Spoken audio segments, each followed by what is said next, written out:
Hello everybody, this is yet another day where I try to keep my cool with surface level articles that get multiplied on all of the news platforms and just repeated and repeated and repeated, Xeroxed, as we used to say back in the day, and you lose the value of the report. And this is an example of them here. And of course, I spent an hour and a half trying to figure that one out. I think that's the job of people reporting this should have done. But anyways, they didn't. That's okay. So HIMSS is down.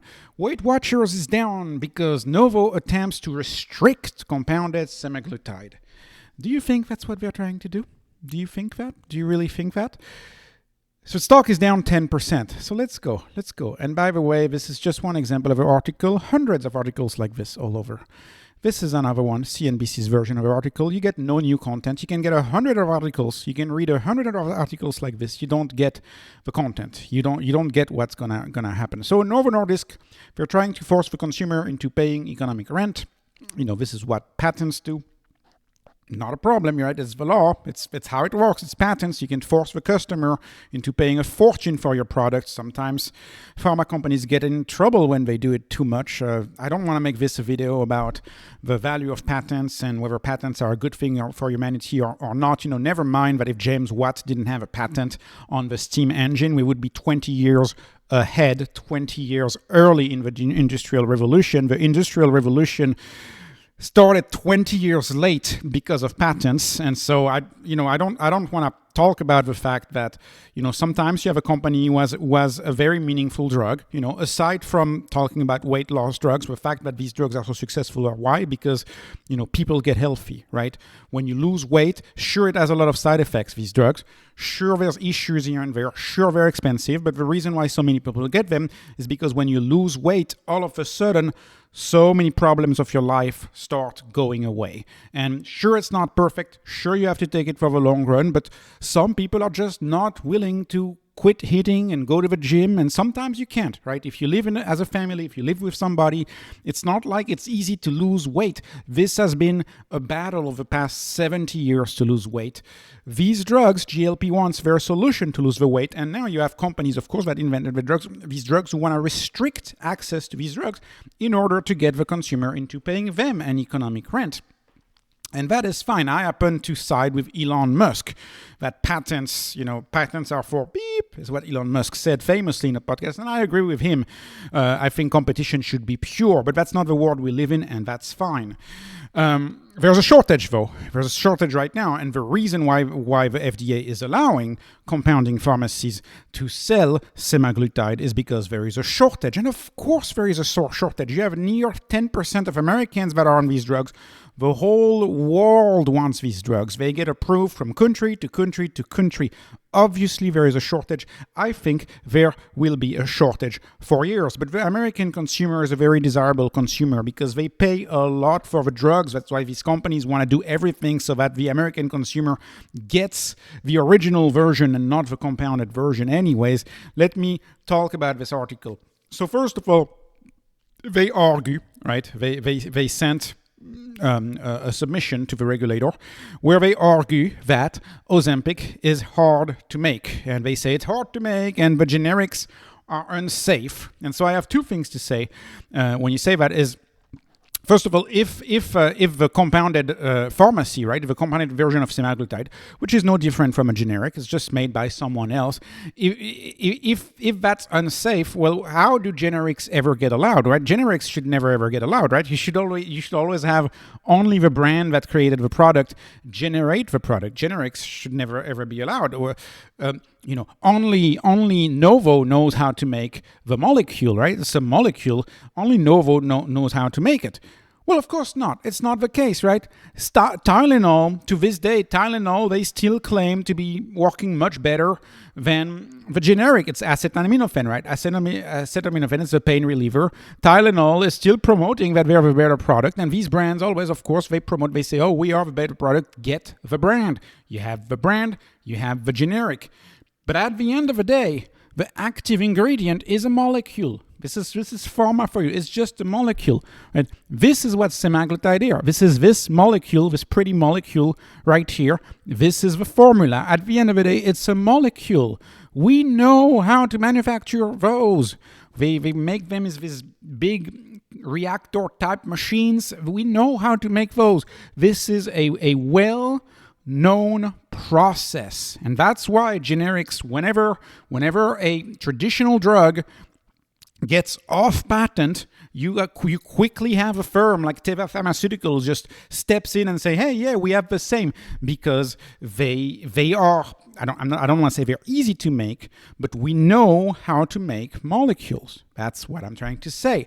So let's talk about their letter to the FDA. They're asking the FDA to put semaglutide in there. So what do they want to do? They want the FDA to add semaglutide to the Demonstrable Difficulties for Compounding list. That's the list that they want to be added to. And it would be a list, and I say would be for a reason, and you'd hope the articles on the Bloomberg terminals and the financial news of the world, you'd hope they say that. They don't.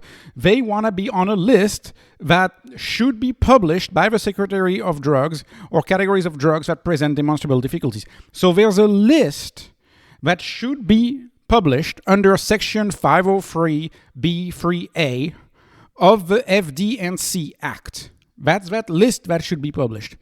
Well, guess what? You want to know something about that list? They've been trying to create a list for 25 years.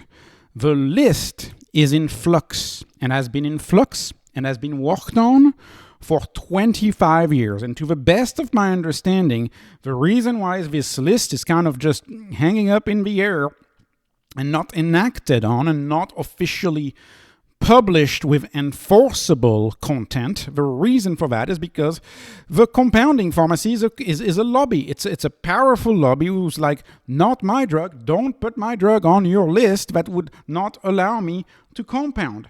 So this, and they do court battles and they do everything to get the list not to be published. Again, something you would like to see in that article, the fact that list has not been published, and it's been a 25-year battle to establish the list of difficult to compound pharmacy drugs.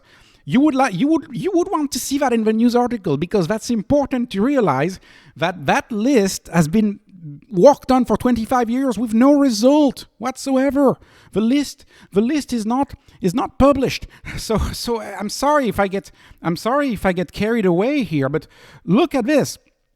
So this is one of the articles when you research regular news. So the CCAC, they sued because they didn't like something, and so they sued, right? And the FDA suspended its efforts to develop the difficult to compound list. They suspended their efforts to develop the list. There is no list. And they try again. The FDA keeps trying to set up a list. So there was a new attempt to set up a list. And this attempt, of course, took the lion's share of the media in that world when you search the articles. Oh, in a proposed rule, FDA offers up a new list, a surprisingly sparse list with next to no drugs on that list. And so there's next to no drugs on the list. So they develop a list with essentially very little drugs. And, I want to show you in advance. Let me show you this. There is essentially, okay, this is important. So the list that was developed, this is the drug products or categories of drug products that present demonstrable difficulties for compounding under Section 503, etc. Proposed rule, and the proposed rule is to create a list, okay? And they did that after losing in court and after the compounding advisory committee making sure that they suspended their effort to develop the difficult to compound list. So they go at it again with a new list. Remember, this has been going on since 1992. Okay, and they came up with a new list and a new proposal. And so we have 3 categories of drug products under this rule that would be too difficult to compound. And this is what we're at. Currently, we are not aware of any marketing of compounded drugs in the 3 proposed categories. We are not aware of any drugs in the categories that we are saying is too difficult to compound. And Thank you, Mr. AI, the AI gods as I call them. Thank you, ChatGPT. You have to prompt ChatGPT on this one. ChatGPT on this one keeps telling you 3 or 4 times that there is a list. But when you prompt it multiple times, what you find out is that the list, it's somewhere. It's being developed actively, that list, but it's not fully finalized and it's not fully exhaustive. Well, yeah, of course, that list is just in the form of a proposal on regulations.com. It's just a proposal on the regulatory website that proposes rule. It's just a proposal, that list. It's not finalized. It's not exhaustive. They've been working on for 25 years. And when you specifically prompt the AI, is it legally binding, that list that they have not published, that is just a proposed rule for now? And of course, no, it's not legally binding. So again, I think this would be very important information when you read these articles, and when the stock is down, Novo would have to, create a minor miracle. Like for Novo to be on that list, they would have to make it so that the list actually becomes a thing, and the list hasn't been a thing in 25 years. So 26 next year, right? It hasn't been a thing. So anyways.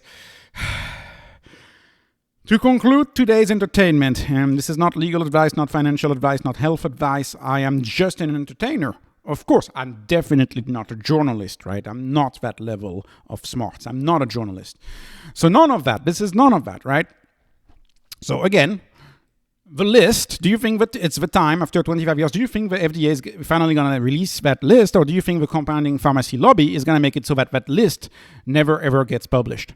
When you look up that list, you find a lot of presentations from researchers who are highlighting the big problem that would happen if their drug would be put on that list as a difficult to compound product, right? Will semaglutide make it on that list, given that it is just a molecule, and we know how to make molecules? I highly doubt it, right? The bigger threat is that semaglutide comes off shortage, right? The biggest threat is that, we say we have no shortage. And you saw, if you follow Zepbound, tirzepatide, you remember HIMSS was up 10% the other day because the compounded makers of tirzepatide are saying, well, what are you saying? This drug is still in shortage. We still can't find this drug, right? And so semaglutide will probably go to the same way. My view is it's going to keep remaining in shortage for a very long time. My view is they're not going to be put on that list, not because they don't have any arguments, but simply because that list doesn't exist. That list is not there. It ought to be created. It ought to have been created for 25 years. It hasn't been created yet. I don't think it's going to happen. And per the CEO of Lilly, it's possible that 30% of Americans, by the way, will be on GLP-1 by 2030. Of course, he has a vested interest in thinking that it's possible to happen. But nonetheless, according to the data of the CEO of Lilly, this was the only interview of the CEO of Lilly, by the way. This is where I get this information.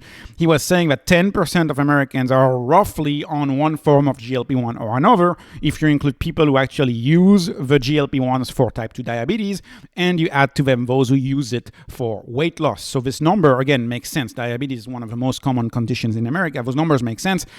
Triple. It could triple by 2030, the number of Americans on these drugs. So in my view, the shortage is going to last a long, long while. And you know what? I've said this before today. HIMSS is seen as a GLP-1 only stock. Back in the early days when I covered this stock, it was only an ED drug type of stock. Who knows what they will be seen as 5 years from now? I'm sure there will be another piece of FUD. But as far as the GLP-1 goes, I know I'm the only one talking about this. I'm the only one saying this in the medical field, because this is not a heavily prescribed drug, obviously, because we have the better semaglutide. We have Ozempic now, but the original GLP-1, liraglutide, by the way, will be off patent in 2025. It will be a generic in 2025. Teva has already filed for it. So we're going to have a GLP-1 in 2025. Not to mention, there's other weight loss drugs like metformin, which HIMSS has in the panoply. So the HIMSS weight loss offering, even in a world where both of the powerful GLP-1, tirzepatide, which is the best GLP-1, which HIMSS does not have, semaglutide, which is the second best GLP-1, which HIMSS has a compounded version of, even if these two more modern molecules, semaglutide and tirzepatide, which tirzepatide is actually two action compounds, not one. It's a dual action in tirzepatide. So tirzepatide is the most advanced. That's Lilly. Semaglutide is the second most advanced. That's Novo. And then you also have liraglutide. And liraglutide is the original one, not prescribed a lot, but I in my view, when this isn't generic, when this is going to be widely available, I think a lot of people are going to be looking at liraglutide. And, I think this would be a good question for the call of HIMSS. Now, of course, I am not an analyst, right? So this is not the level that I operate at. But I think this would be a good question to ask about Victoza and liraglutide on the call for HIMSS. So anyways, I hope this presentation really gives you some insight into what's actually going on. Remember, this is just entertainment, right? I am not a lawyer, and I am definitely not an FDA expert, assuming there is such a thing as an FDA expert. But to the best of my understanding, and the AI concurs, which, AI gods concur, the demonstrably difficult to compound list is not yet legally binding because that list is a proposed rule right now. That's all that list is, a proposed rule. And they've been at it for 25 plus years. So, this was not financial advice, not investment advice, just entertainment. Hoping you were entertained. Please like, please subscribe. Thank you for watching and have a wonderful day.